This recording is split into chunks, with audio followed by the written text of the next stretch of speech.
Hello, I'm Dr. Tim Floyd, and today I'm going to talk about three very important, we'll call them formulas, but one of them isn't technically a formula. We're going to talk about the distance formula, the midpoint formula, and circle relations. Now, I can't call it it's a formula, but it's the structure of circle, how you write the equation for circles and use it to graph. Now, these three formulas or structures are things to memorize. Many of your teachers will ask you to memorize these. So, let's start with the distance formula. In order to find the distance, if you have the coordinate plane, and if you remember the coordinate plane normally is x and y, and somewhere in the coordinate plane we have this x1, y1, and let's call this x2, y2, then there will be times that we want to know the distance. How far is it between these 2 points?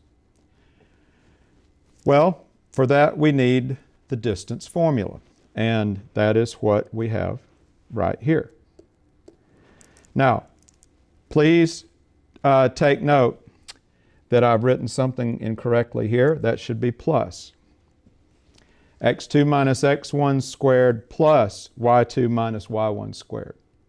I hope the math gods will forgive me for putting that minus sign there. Please don't strike me down right now. I'm doing a video and I don't want to have to do it over again. So that is a plus sign in between those. And I think hopefully I don't do that again. Now, notice you're taking the difference of the x coordinates. Now that's a minus, that is a minus sign. And you're taking the difference of the y coordinates. You are squaring them. Now be very careful here. When you do that difference, you could have negative numbers in there.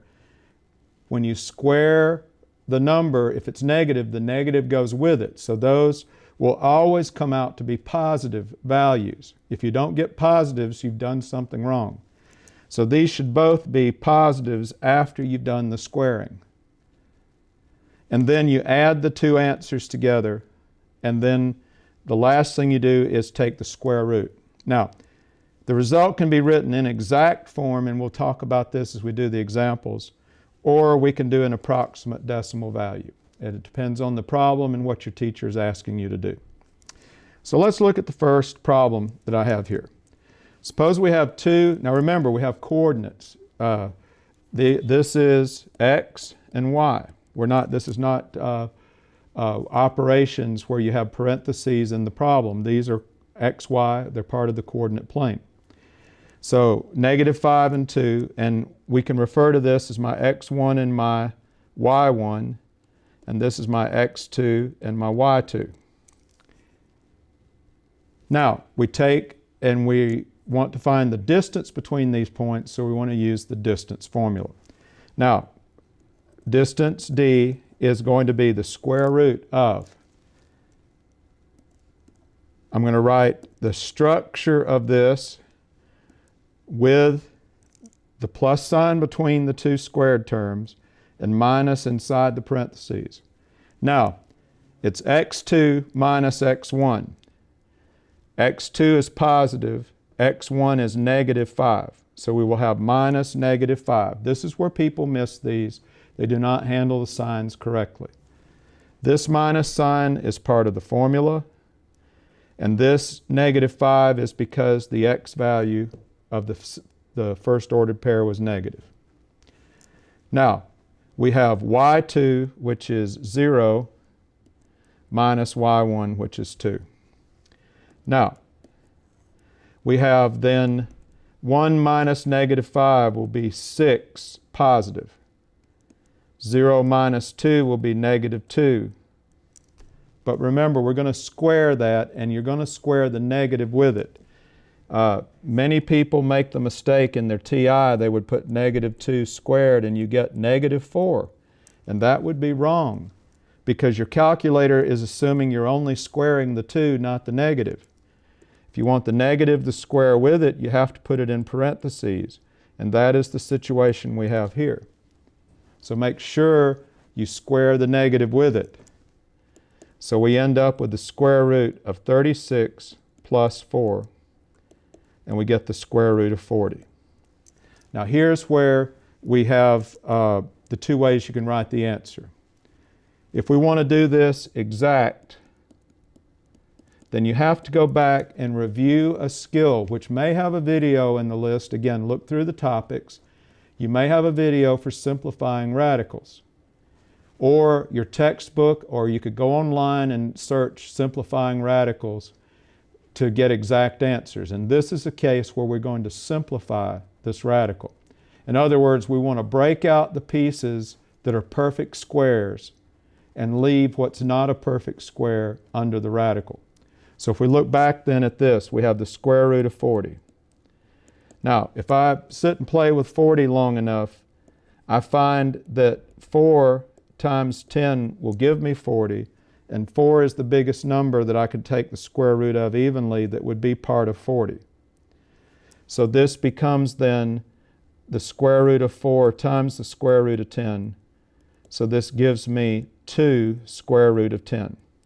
And that would be your exact answer, 2 square root of 10. And you will have to leave your answer like this occasionally. Now, if you're doing the approximate answer, it's much simpler. We do the square root of 40, so we use our trusty, handy-dandy, super-duper calculator, wherever you may have it, if it's on the computer or if it's in your hand. And we get the square root of 40 is 6.324, and depending on where you're told to round to, I'm going to round this to the nearest hundredth. So let me get that a little bit better. I'm going to make that 6.32. So 2 square root of 10, okay, let me clean that up, 2 square root of 10. So we get 2 square root of 10 is one version of the answer, or 6.32. Let me erase that and make sure it get a little bit neater. Okay. 2 square root of 10 or 6.32.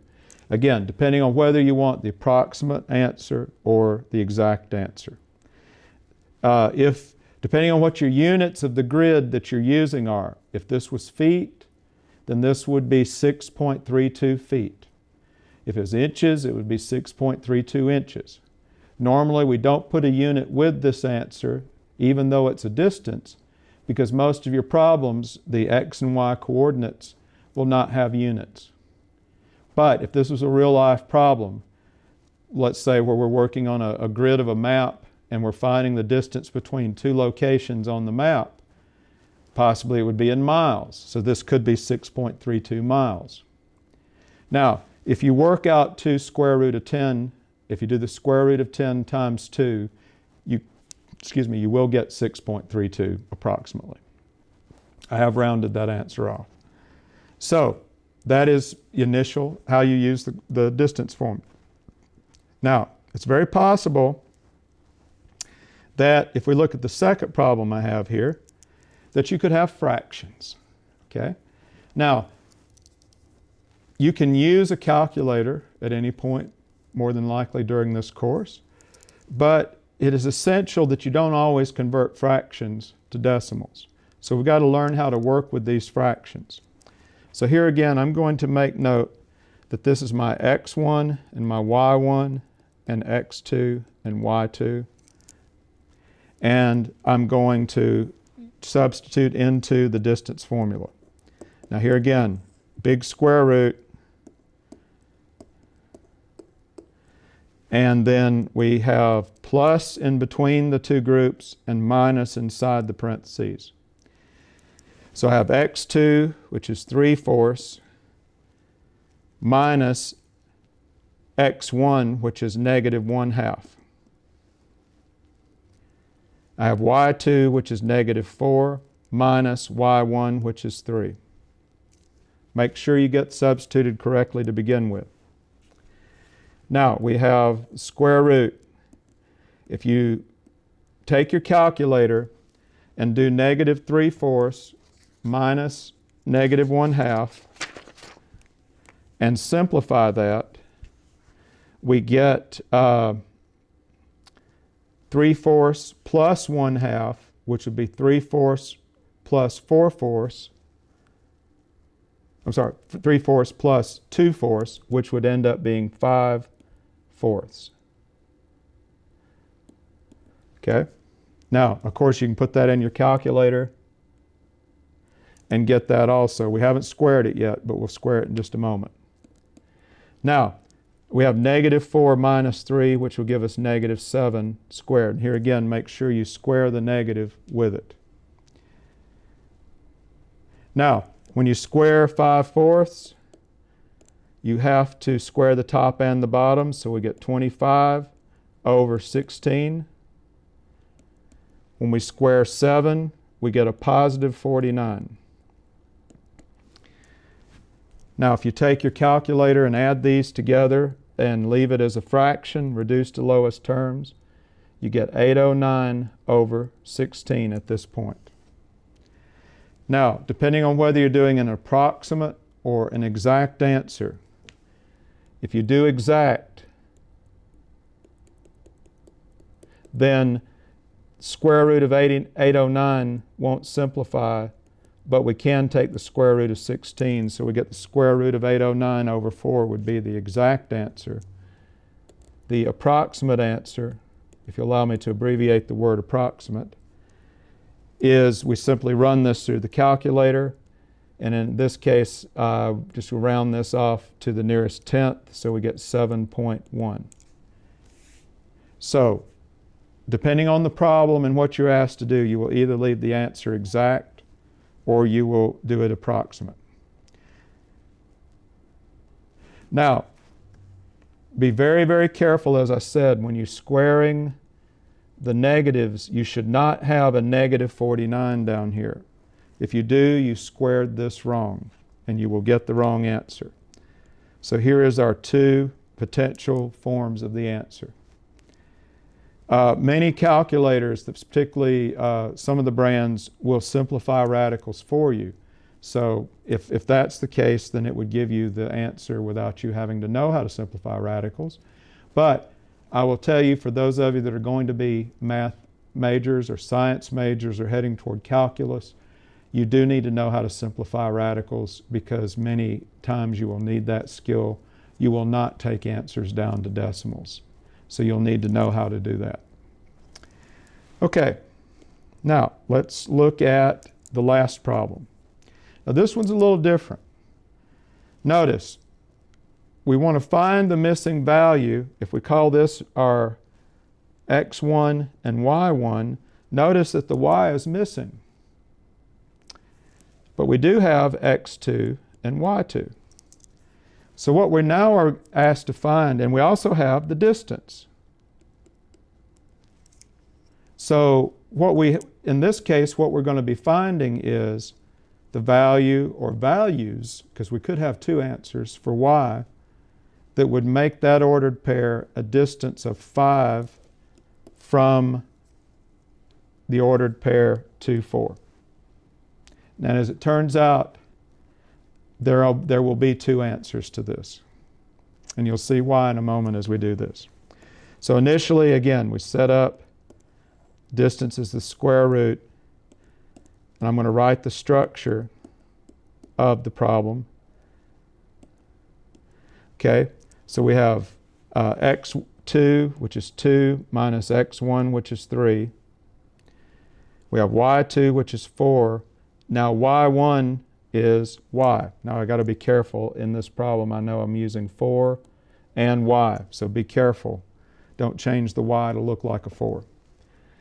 All right, so we have the square root of negative 1 squared. Let me erase this just a little bit.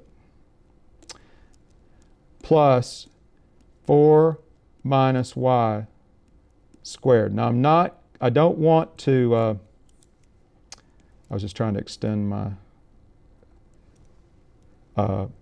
radical there a little bit further. Okay.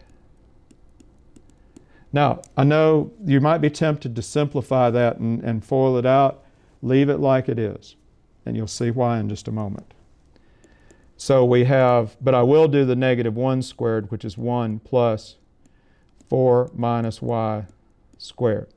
Now, this time I do have my value for d, which is 5. So I'm going to write that in. I know we were finding d in the first two problems. Now we've got the value for d. Now, when you have a radical on one side of an equation, to simplify, the first step to simplify, in this case, since this is square root, we want to square both sides of the equation. Now, if we take the square root of x and we square it, we get out the x. We get what was under the radical. So what we get is we have 25 equals 1 plus 4 minus y squared. This is going to be an unusual equation to solve. It's got a lot of steps. Now, again, I don't want to FOIL out, or I could FOIL it out and we could do the quadratic formula here, but it's much simpler to leave it alone. What I do want to do is subtract 1 from both sides and get that over to the other side. So what we have now is 24 equals 4 minus y squared. Now, to get rid of a squared exponent, we take the square root of both sides. Now, when we do that, we have to introduce the possibility that this could be a positive or a negative square root of 24. And we have the square root of 4 minus y squared.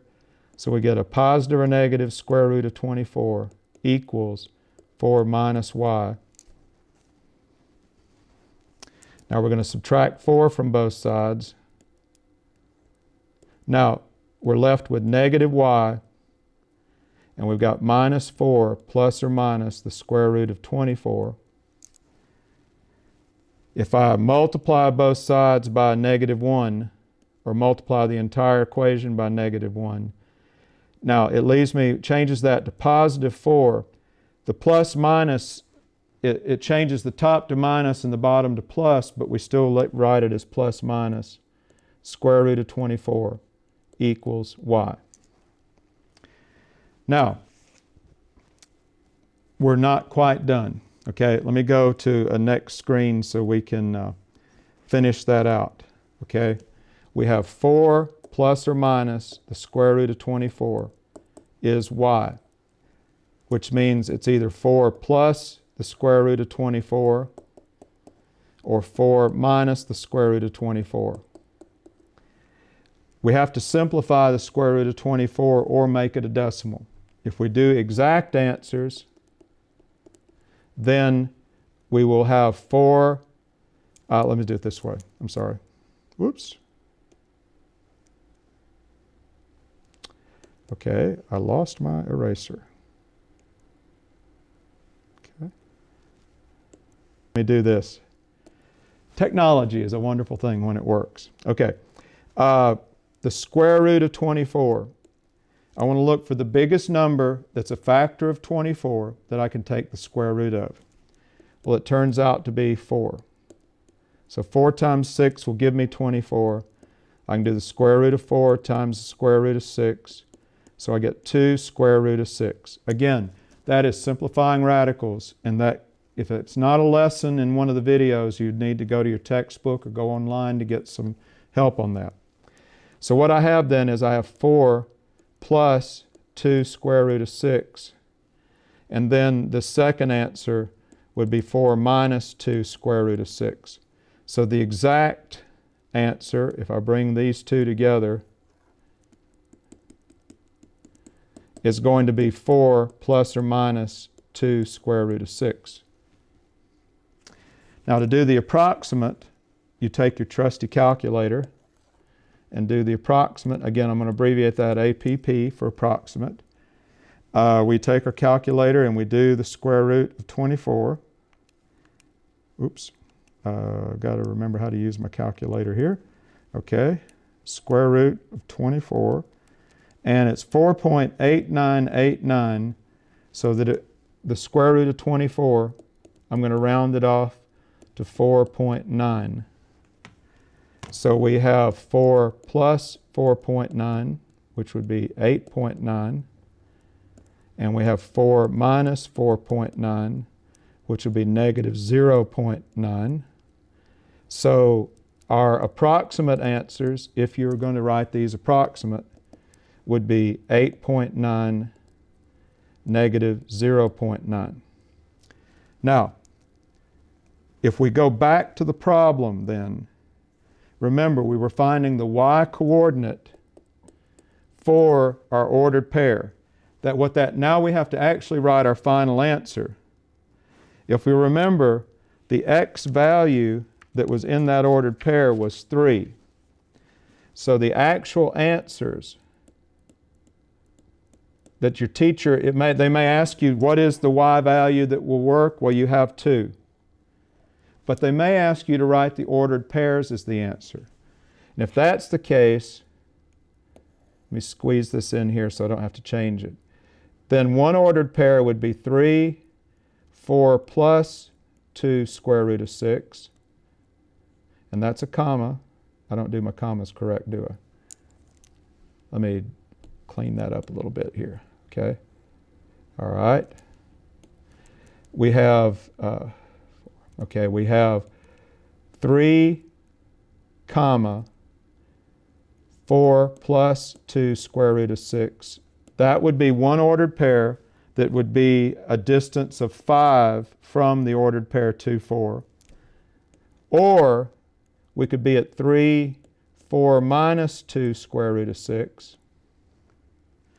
And if we write these approximate, the two ordered pairs would be 3, comma, 8.9 or 3, comma, negative 0.9. If you put these on the xy axis, the ordered pair 2, 4 is our reference point. These two answers would each be a distance of 5 from that initial ordered pair. If we had both x and y missing for that ordered pair, it's a little different technique. We have to have a little more algebra to be able to talk about the answers to those. Okay? All right. Now those are typical problems that you'll have with distance formula. Now let's do some typical problems you have with the midpoint formula. Now, if we're doing midpoint, if we have our x1, y1 and our x2, y2, the midpoint is going to be the location that would be in the middle of, and let me do that a little bit neater, Lavinia, Miss Heaton, who is making the other videos, might want me to be a little bit neater there. So the middle is the midpoint, the midpoint between whatever your two reference ordered pairs are. So in this case, if you have x1, y1 and x2, y2, you actually have the ordered pair xm, ym, which means x midpoint, y midpoint. And we actually have two formulas. Now some books and some materials go ahead and put those formulas in the ordered pair. I prefer to separate them out because you do have to solve each separately, and we don't get a single answer here, we get an ordered pair. All right, so let's apply this formula. Let's go to a problem. And very typically on a test or in the book, they'll ask you to find the distance between points and the midpoint.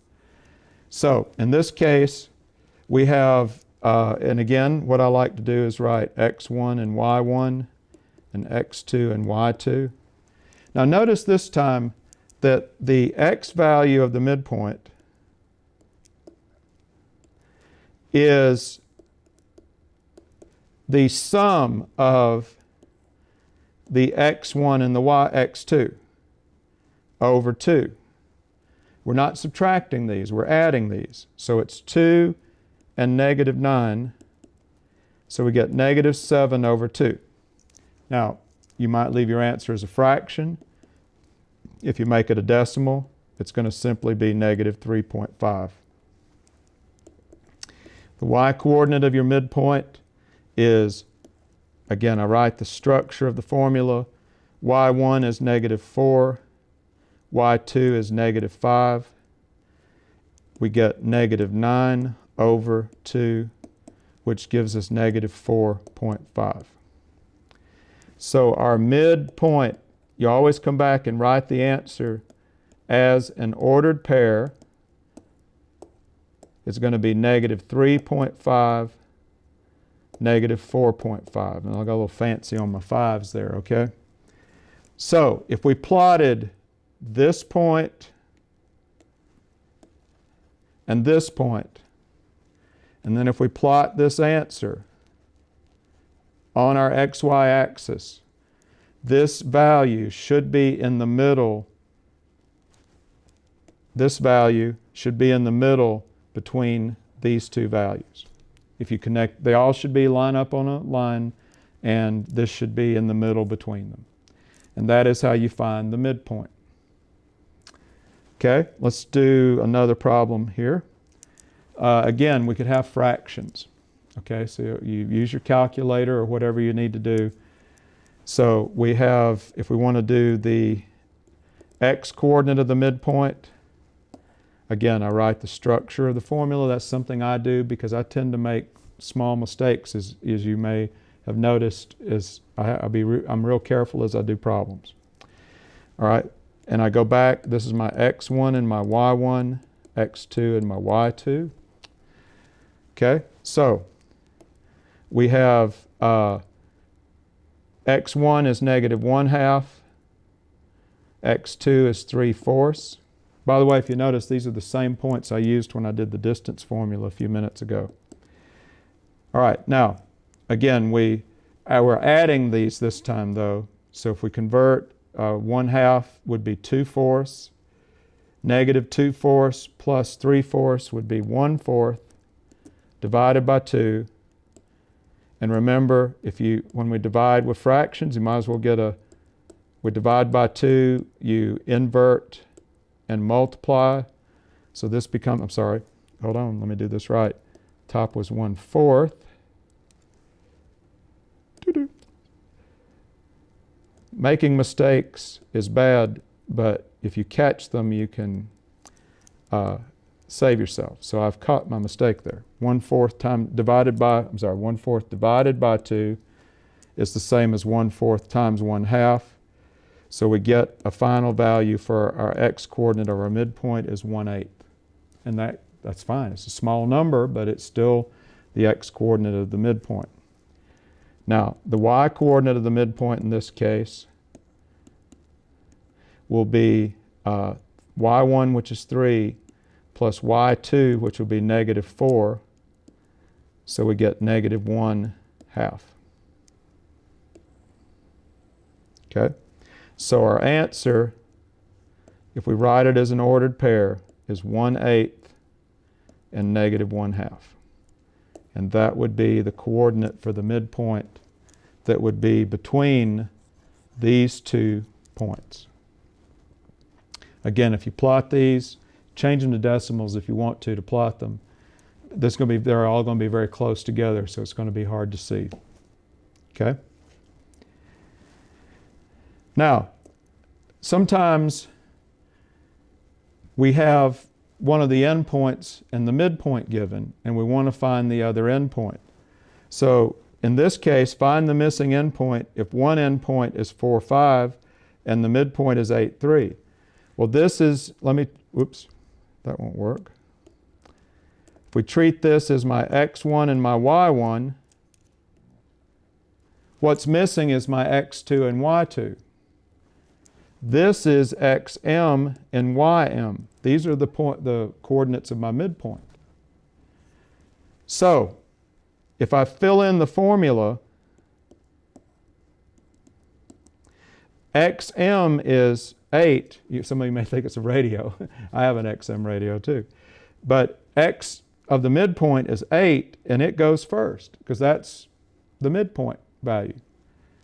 Now, x1 is negative 4, and what we have then is we have x2 missing. So we have to solve this.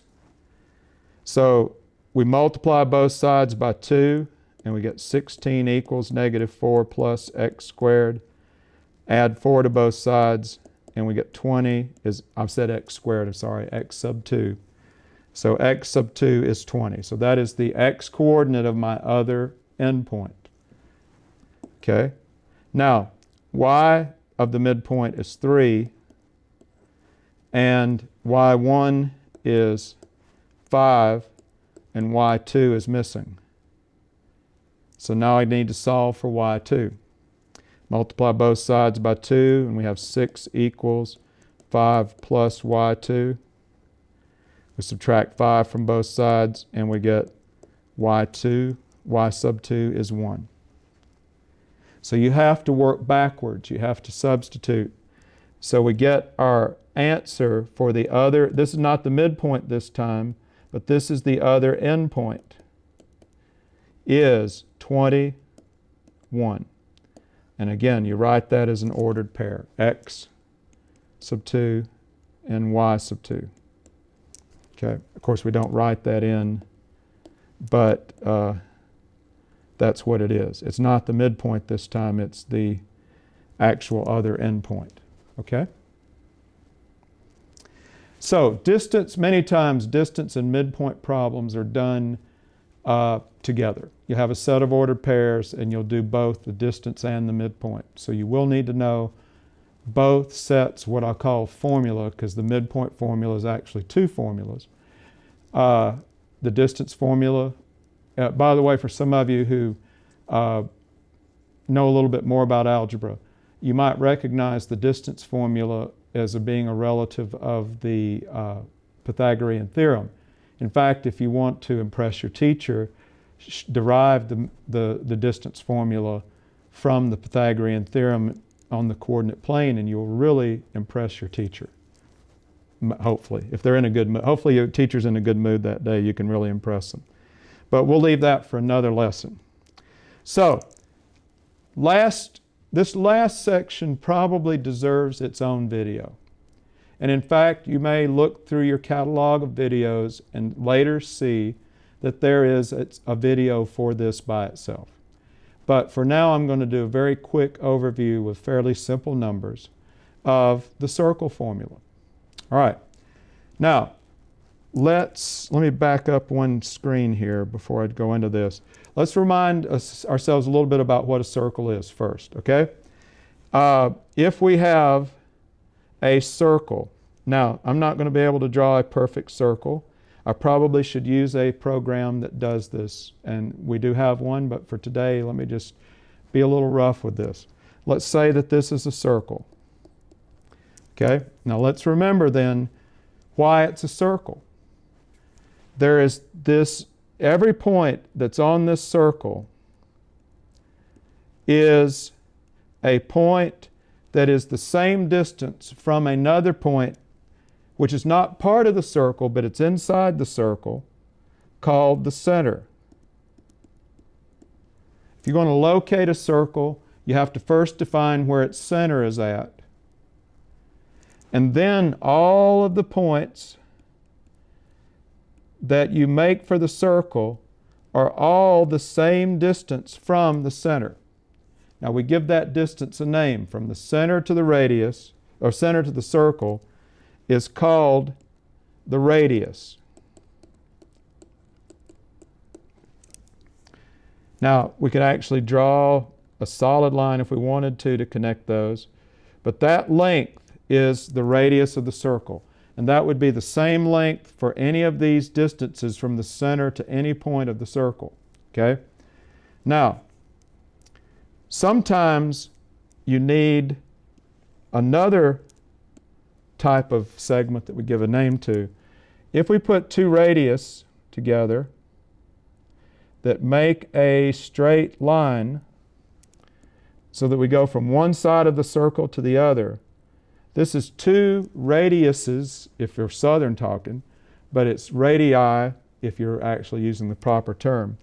And we call this entire distance that goes from one side of the circle to the other and goes through the center is called a diameter.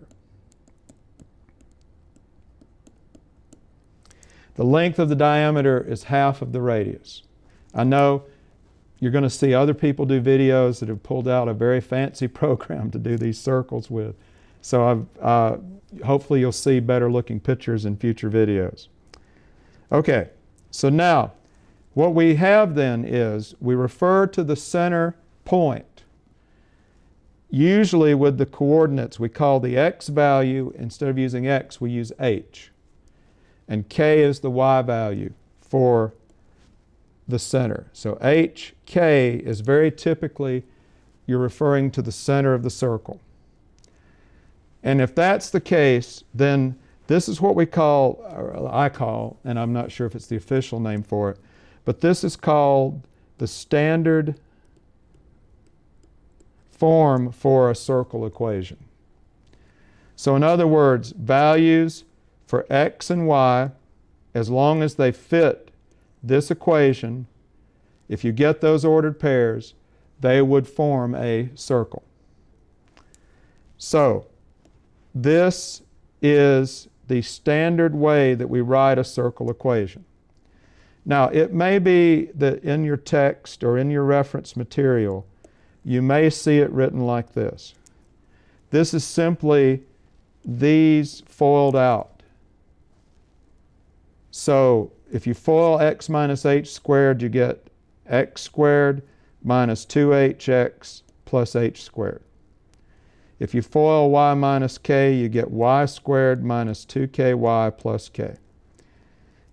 This is not typically, unless you have a particular need to, and your teacher will let you know, this is not particularly a form that we worry about leaving any final answer in. This is the structure that you will need most likely to get used to. Notice, the h is the h value of the center. The k is the k value of the center.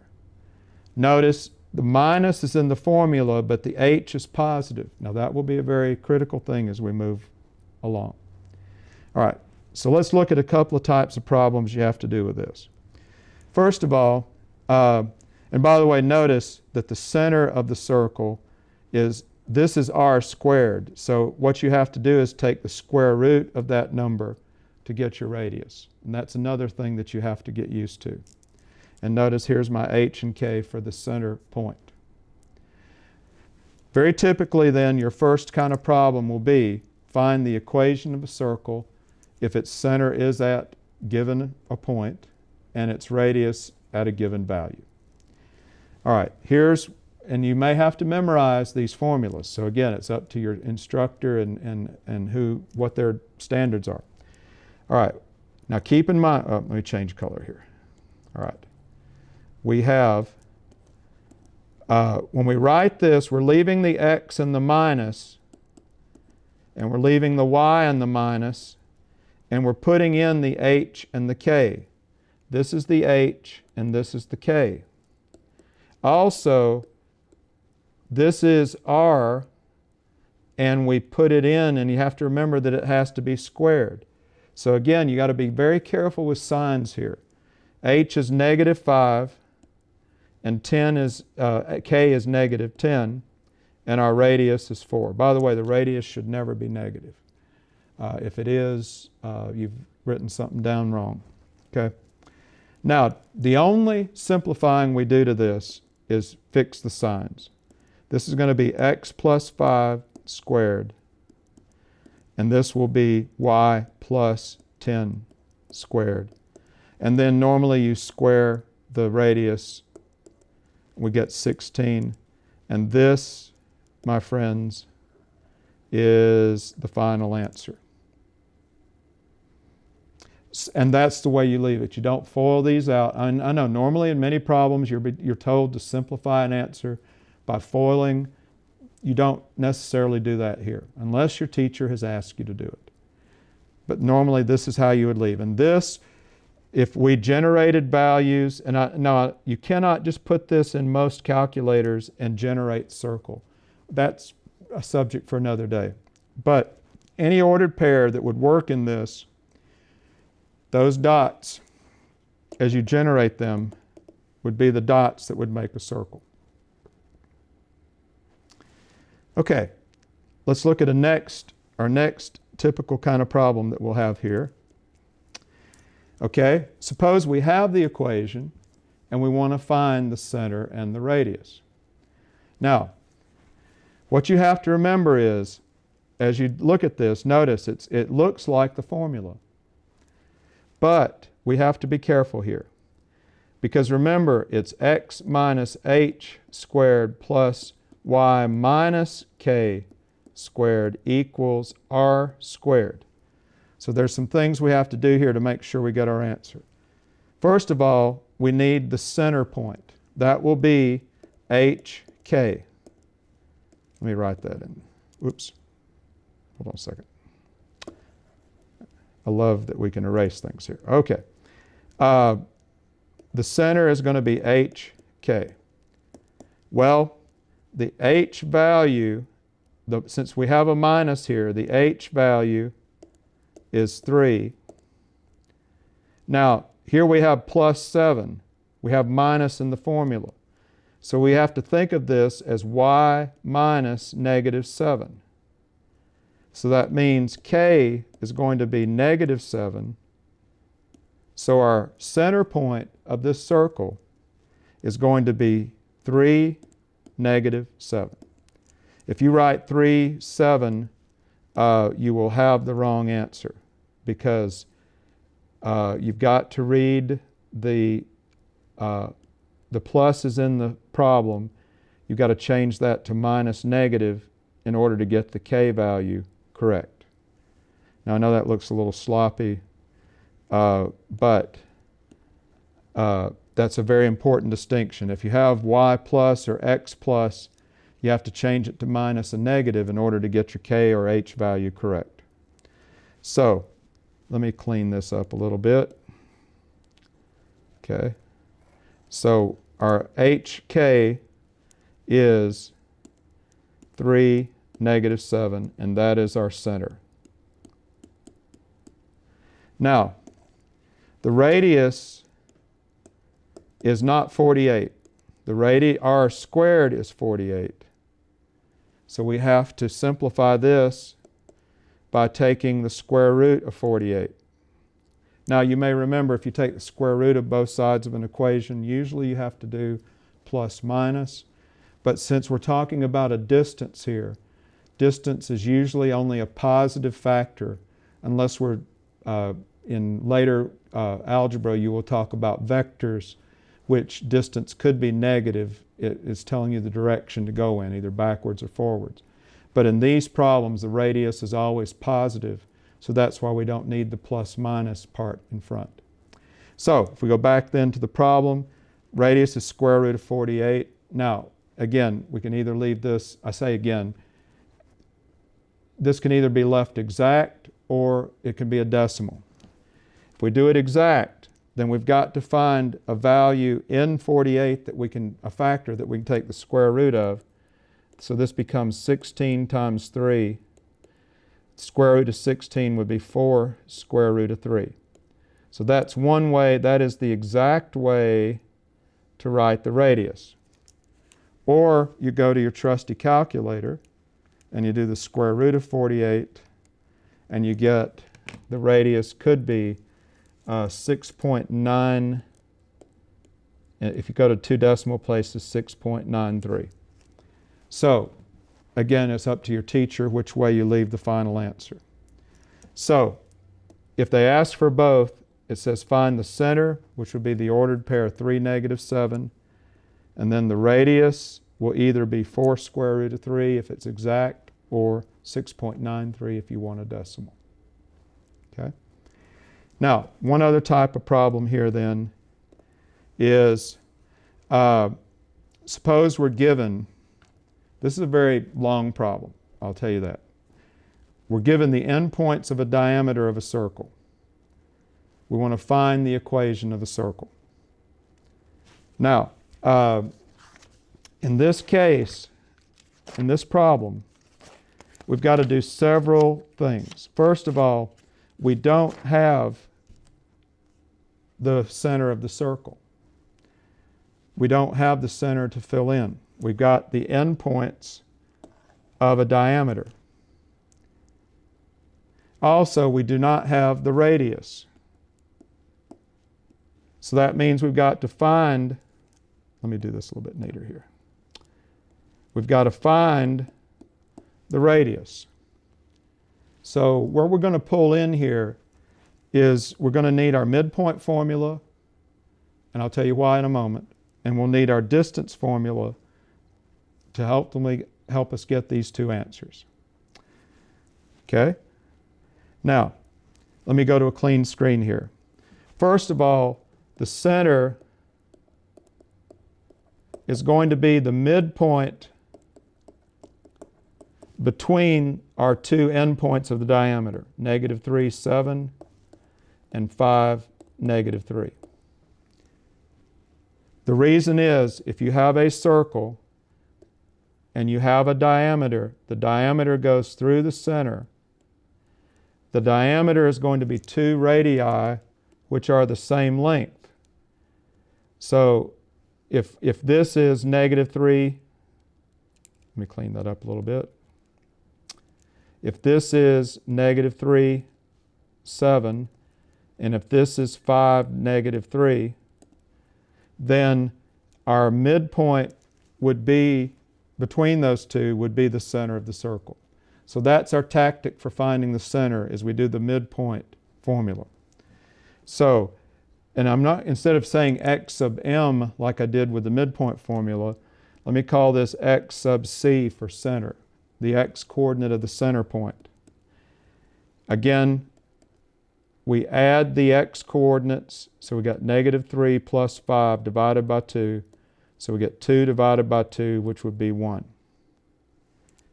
The y coordinate of our center is 7 plus -3 divided by 2, which would be 4 over 2, which would be 2.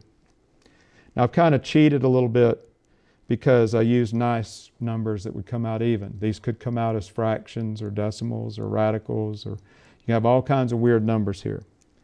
So that means my center, let me change color here so that hopefully my center is going to be 1, 2. Now remember, that's my h and my k. Now I need the radius. Well,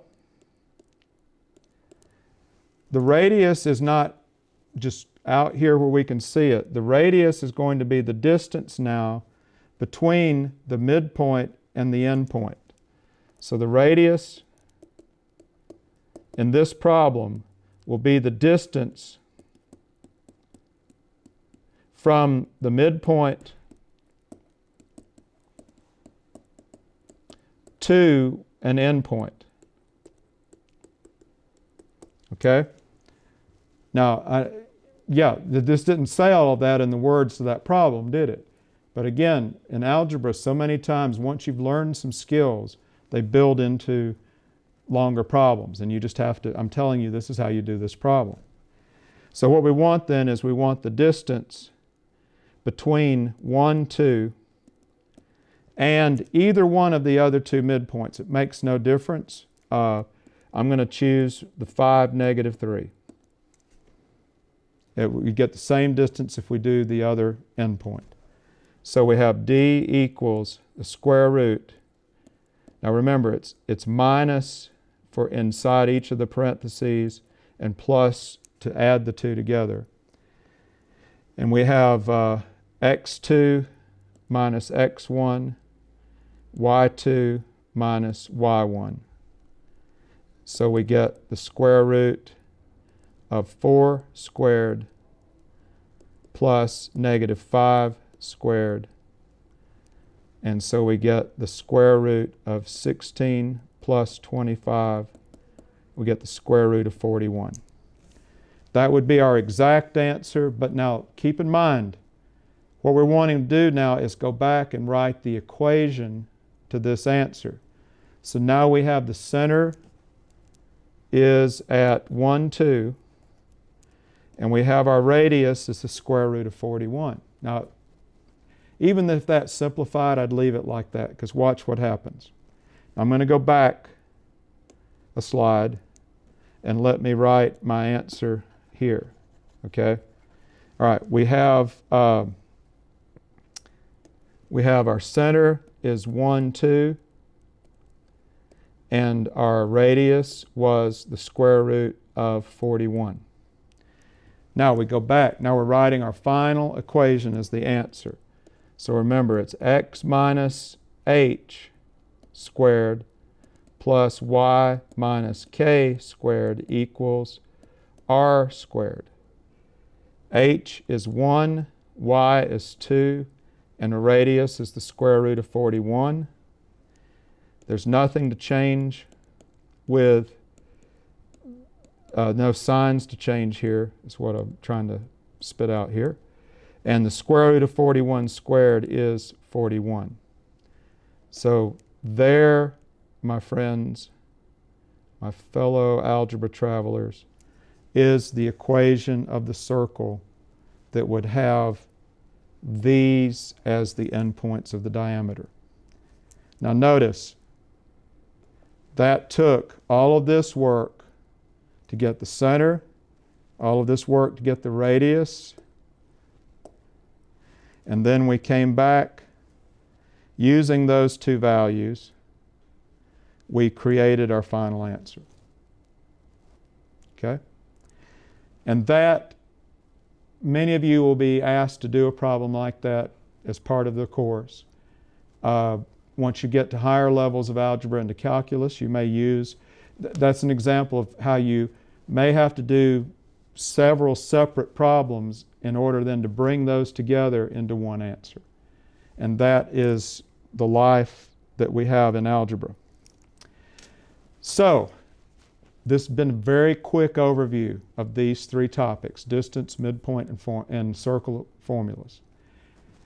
The book will have problems with lots of different numbers in them. It's very possible maybe in a future setup that there will be a video with more complex problems with all three of these in it. But for right now, this is simply an overview. If you need further help with more detailed problems, ask your instructor or consult your textbook or your reference book. But for now, that's all I have to say on the subject. And one last thing I'd like to say is, good night, Miss Calabash, wherever you are.